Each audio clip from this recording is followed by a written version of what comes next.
Hey, welcome back, everybody. It's time once again for Closing the Wealth Gap. The one show, maybe the only show that shows you how to close the wealth gap in your own life with the man who's done it for many, our wealth coach himself, Tyrone French. Hey, Tyrone. Hey everyone, welcome to another episode of Closing the Wealth Gap. I'm your host, Tyrone French. Hey, before we get started, one thing I want you to do, I want you to go to my website, tyronefrench.com. I want you to check out some of the free resources and tools that's at that website that can actually change your financial future. That's tyronefrench.com. Also, I want you to have my business in the palm of your hand. Everybody's got a cell phone today, so all you have to do is text Tyrone French to 36260. That's Tyrone French at 36260. Download my free mobile app, and from there you can actually take a look at my wealth club. And again, you're wealthy when the income from your assets exceeds the outgo from your liabilities and expenses. Let's make that happen. Without further ado, I'm going to bring in my good friend, Mr. Paul Roberts. I want to join the wealth club here. I got to turn my mic up first. I want to join the wealth club. You should have been a member last decade. Oh, I want to be. Ago. Isn't that the truth? The rich get richer, and the rest of us, they're in the wealth club. We're not. Yeah, and the poor get poorer. But again, it's all by design. Everything is happening exactly the way it's supposed to happen. According to who? To God or to the powers that be? Or? Well, it's according to the economics the economic system and the currency monetary policies that's set up in the United States. It's running. It's a well-oiled machine that's running exactly. And I'll give you the proof. Okay. The rich are getting richer. I told you, Orange. We're doing this in the middle of August here, 2025, for those who listen in the future. And Orange County Business Journal comes out with a new article focusing on the billionaires in Orange County, of which there are many now. And they said cumulatively their wealth went up 40%. So if you're wealthy, does that sound like a problem? I didn't go up 40%. A lot of people are saying it went down 40%, you know. But again, if you're wealthy, that's not a problem. Now, here's the thing. A lot of that is, it's like a paper tiger, meaning that you're wealthy on paper. Clearly. Their stock went up, their houses went up. Exactly. Right? But the banks look at that as far as collateral. And that's what I never got. So, because I'd say, okay, so my house went up or whatever, who cares? I mean, I care if I sell it someday. That's a piggy bank, but it fluctuates. It goes up and down. Right. My son-in-law was talking about his 401k at the bank he works for. Right. And he said, I don't even look at it. He said, it goes up, it goes down, it goes up, it goes down. I'm not worried about it. And so he's just hoping someday it pays off. But you're saying it's an asset today that can be borrowed against or used for other, maybe not the 401k, but other sorts of things. Well, actually, 401k can be used as far as first-time home buyers. There you go. College education. If you lose your job, if you have medical expenses. So it's an asset, it's a resource there that's available to you that a lot of people don't have. And you've always talked about insurance the same way. That's something you can borrow against or do things with. Absolutely. But again, if you have the money to purchase these financial vehicles, you're in a great position. You're in the wealth club already. So you hear right. So you hear people talk about just like you hear Trump talk about, he wants to lower interest rates. Yeah, I don't get it. And every economist will say, well, why are you trying to lower interest rates right now? The economy's booming. You don't make it. That'll just throw more fuel on the fire. Because if your assets are increasing, meaning that your wealth is increasing exponentially, and now again a paper tiger. So those aren't realized assets until you do something with them. Right. So again, you go to a financial institution and say, hey, we're going to loan you X amount of money based on your stock increasing. So guess what? Do you want to borrow money at a high interest rate or a lower interest rate? A lower interest rate. So you're basically getting free money. And so now you're borrowing money with a very low interest rate and you're investing it and getting a higher return. Yeah. And even the tax structure based on ordinary income tax and capital gains is totally different. So again, the rich keep getting richer and the poor and the middle class, they're getting poorer because they can't play that same game. Yeah.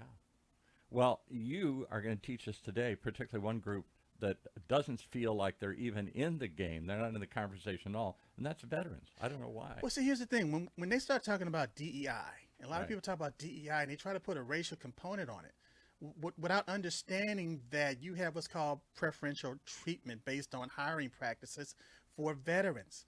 Veterans fall under that category of DEI. That's so right. guess what happened? A lot of them lost their jobs. Wow. I didn't know, because we're tending to think just as a racial component, but it's also a feminine, a women and section. Women, yeah. Yeah. Diversity. We want to get a wider swath of people in the wealth club, not just the old wealthy white guys that were standing behind Trump at the inauguration here. Well, again, when you put a racial component on it, you miss the overall emphasis of what it was designed to do. Yeah. And again, when you talk about affirmative action actually benefited white women more so than any other race. When you talk about DEI hires, a lot of women were hired under DEI. Absolutely. Spread the wealth. Bring in more people into the club. Exactly. So again, when you talk about government and the government being downsized, what a lot of people don't associate that downsizing is with a lot of veterans that applied for those government jobs. Ah, okay. So we're going to see more veterans on the streets, fewer, harder to get employed. Well, here's the thing: they realized what they did, so they're trying to reverse that trend, and they're trying to hire a lot of these people back. But the damage was done, because here's the thing: they even had a program called the VAST program for veterans, meaning that VAST means if you went into foreclosure on your property. Okay. What the VA would do is they would actually go in, they would purchase that mortgage for that veteran. What? They would restructure it and lower the interest rate and create the payments so that that veteran could actually afford to stay in that house. Never heard that. It's under the Biden administration. And again, I'm not getting into what administration is good or bad or whatever, but I'm just saying some of these things happen under Biden, some of them will happen under Trump. So when they started firing all of these veterans, guess what happened? They couldn't pay their mortgages. So again, the VA said, oh shoot, wait a minute, we created a nightmare here. So now they created another program for veterans. And so now if a veteran is 3 months late on their mortgage, the VA, they just established another program to whereas they will literally step in and they'll do two things. They'll give the veteran a grant for those 3 missed mortgage payments, or which is for me a better option, they're going to take those 3 missed payments and put them on the back of the mortgage. Right. Yeah. And so let's say you never pay off those 3 missed payments on the back of the mortgage, but you sell your property.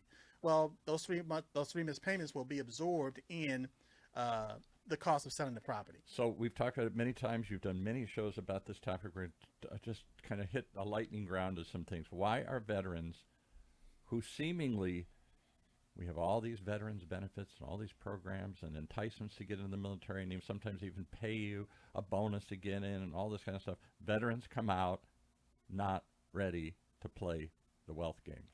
Because they lack the information. Not only do they lack the information, they lack the understanding, and then they feel like, and this is I call this a psyop, or like a psychological warfare. They feel like they don't deserve the benefits. Isn't that weird? I've heard people say that before. Other guests have been in here. I didn't apply because I wasn't that injured. I wasn't that bad. I don't want to be like one of those guys. I'm sucking off the system. And this is what I tell people. You know what? You signed a contract. You raised your hand. And you took an oath to defend the United States, or the Constitution of the United States of America, from all enemies, foreign and domestic. And you fulfilled your obligation. You have a DD 214. You have a certificate that says you served honorably or other than honorably. But again, as long as you don't have a dishonorable discharge, you're entitled to receive benefits from the VA. And so again, people don't. Because I work in finance, right. You know, my whole background is financial planning. Right. I understand the numbers. So again, imagine you don't have to pay for health care because it's already established under the VA. Right. If you're looking at the veteran and their spouse and their family, we're talking about maybe $2,000, $2,500 a month for health care. That you're not have to pay. You're not paying into it. Meaning that even if you do have go into a program like whether it's Champ VA or TRICARE or something, the cost share of those programs are so minimum that you don't even feel it. Right. Out of pocket cost is extremely low. So when you equate that to based on what you'd be spending in the civilian side versus what you're getting from the military side, those savings are astronomical So you over should time. be ahead of the game. You should then. be ahead of the game. So even with housing, if you find a veteran that's homeless, there are tons of programs, not just with the VA, but with nonprofits that Yeah. can literally assist veterans to get them into housing. And in some cases, even furniture. What's the name of it? Exactly. Can't Even think of it. even they will help you with your furnishings. Right.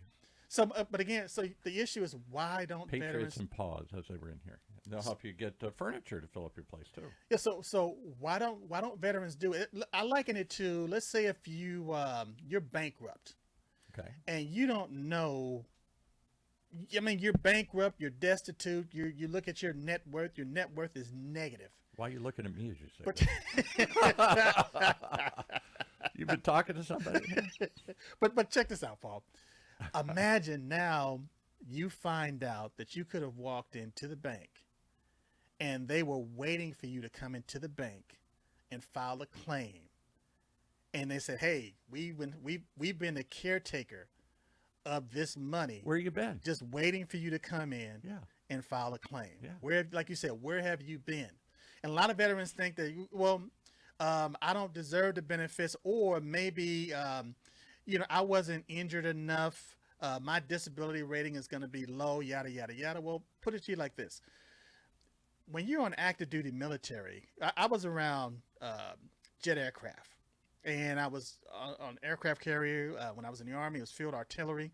So I was around a lot of noise. You were in So- two services. Someday you're going to tell me why you were in two services now. You're the only person in the world I've ever met that served twice in two different services. Yeah, well, I had to go back for the Kool-Aid, man. I like cherry Kool-Aid, so what can I tell you? But anyway, case in point, I have tinnitus or tenderness in my right ear Right. and hearing loss. That's a 10% disability rating with the VA. So it automatically came with like $138 in a check every single month. Whoop-de-doo, that's not a whole lot of money. But if you didn't need that as far as a set aside, I'll give you an example.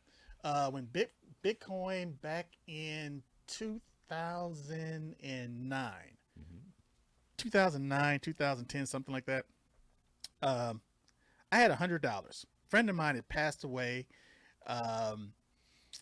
Her brother had passed away, who was actually in the Army. And I decided that, hey, look, I got an extra $100 here. And I wasn't expecting this $100. So I can do two things. I can purchase Bitcoin, which was like at the time $1 per Bitcoin. $1. Or I could take this $100 and I can buy flowers for the family, There you and go. make a really good gesture. Well, fast forward, I'm kicking myself in the butt because I could have purchased 100 Bitcoin for the same amount that I bought those flowers And with. in 2025, it just hit a record high. I think 125,000 for each per, one of those. per coin. Yeah. Per coin. But again, I'm not taking anything away from, like as far as being benevolent and helping people and stuff like Right. that. But I'm just saying, based on having information and knowledge or We lack piss of it. money away. I'm sorry to say it that way. All the time. That wasn't pissing. We did something nice. You bought flowers, but we piss money away all the time. Even if you don't have a lot of money, I buy coffee at Starbucks every day. I whoop it up for dinner. I go to a football game and say I'm going to be a big shot and sit in the big seat. And I'm not saying you can't enjoy life, but there are places we could save and take that if we knew what to do with it. But here's my point. Understanding that if it's $138 or $140 or $150 or $200, you got this it's a concept called dollar cost averaging. Right. So if you're purchasing Bitcoin, the best way to purchase Bitcoin is through dollar cost averaging. You're not worried about the price going up. You're not worried about the price going down. You're just consistently investing a certain dollar amount. Some high, some low. The average is it's worth it. Doesn't I matter. Put this into So it. you're not looking at Bitcoin going up and down because, again, you're investing money that you can afford to lose. So it doesn't matter. It's just a constant trajectory as far as going up. See, the trend is our friend. So Trend is our friend. yeah, so as long as you're consistently adding a certain dollar amount, just like Warren Buffett said, you're doing it for the long term. You're not just like your friend with the 401k and he put money in, he's not even taking advantage, he's not even looking at it. Right. That's how it should be. And so on average, you're not looking at where the Bitcoin is at 150,000 or 80,000. You're looking at the percentage is what it's giving you. Right. It's the percentage. So if putting your money in the bank is giving you a negative 1% versus taking your money and putting it into some place where you're getting 5% or 10%, then the return on that is a lot better. Yeah. So why are veterans not doing this? You should be saving here in the service, you said, because you don't have any housing, you don't have any medical, you don't have any meals. They're paying all this, so you should be squirreling that money away that the rest of us on the outside have to pay for rent, for meals, for things that's like that, insurance. Why don't they walk? They should walk out wealthy. Well, see, here's the thing. On average, a veteran is getting maybe a 30 or 40% disability rating. So that equates to about $1,000 to $1,500 a month. That's after they get. But I'm saying even while they're in the service, why aren't they squirreling it all away? Because they don't know. So that's why we're having this podcast. So see, what I want veterans to do, whoever's listening to this podcast, if you have a veteran, or somebody on active duty that you know, your loved ones, Call them. Get this podcast in their hand. I want them to go to TyroneFrench.com. Call my office. My toll-free number, matter of fact, doesn't cost you any money. Toll-free, 877-296-5192. I'm going to repeat it, 877-296-5192. Or download the app if you don't want to. You're not ready to talk. Just look at it, listen, read up. You can text Tyrone French at 36260. That's my app. And again, you will have all this information in the palm of your hand, but call me. I don't care if you got to notify me through carrier pigeon. Get in touch with me. Do they still have those on the carrier pigeons? I didn't know if they still have those out there at sea. But my point is, get in touch with me. Get in touch with. I can put you in touch with certain individuals that can help you start this process. And here's the thing: the VA doesn't make it easy in the beginning, and I get that. And that's why a lot of veterans they quit doing the process. Paperwork, confusing. But if you look at this as far as a long-term investment, and don't quit, because again, let's say if your process took 6 months or even a year or even a year and a half, once you start their claim, they give you back pay. So some veterans, when they receive their first check, it could be $10,000, $20,000, $30,000, $40,000. Can I disclose maybe you don't want to disclose this, but you did once before, so I'm going to take advantage of that. You yourself, after serving twice in 2 different military services, came out and said, I'm too tough. I don't need this. I'm not going to do this. And took you a while to get in. Yeah, I fell into that same trap. I fell into the same category. It wasn't until a Force Master Chief Petty Officer that I had the utmost respect for grabbed me by my shirt collar and said, French, you need to do this. Yeah. And all of a sudden, my focus changed, and I started looking at the VA and their benefits, and I thought, my God, I should have done this years ago. Yeah. So I'm just offering the same wake-up call that I had to my veteran brothers and sisters. And if you don't know where to start, call me, contact me, and we'll get you going. Okay. All right. Any other words of advice? Sounds like some powerful words. This is an intervention, right? Well, again, there's nothing else that I can say on this. Just, call me. Just download my app, send me a text message, something, and we're going to help you to start this program. And I just want you to remember that Tyrone French is closing the wealth gap. That's our show for this week. Closing the Wealth Gap. The one show, the only show that shows you how to take control of your financial future. Right here in Orange County's only community radio station, OC Talk Radio.